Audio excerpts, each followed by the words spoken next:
மகாஜனங்களே, நம்ம சென்னையில் தான் டிராஃபிக்னு நினச்சிக்காதீங்க. மங்களூர்லேயும் டிராஃபிக் இருக்குது. இருக்கிறது 10 லட்சம் பேராக இருந்தாலும் ஏங்க போடானே அது வரைக்கும் டிராஃபிக் ஒரு யூனிவர்சல் ப்ராப்ளம் ஆகிடுச்சு. ஆடாடாடா இப்போ தான் கொஞ்சம் கொஞ்சமாக முன்னாகி தாரி விடு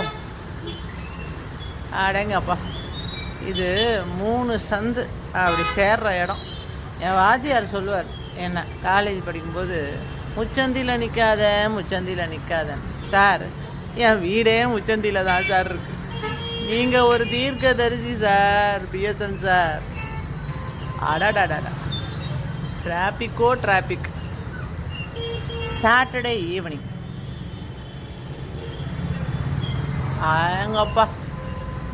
ஏங்கப்பா கார்த்திகை தீபம் மாதிரி இருக்கு பாருங்க.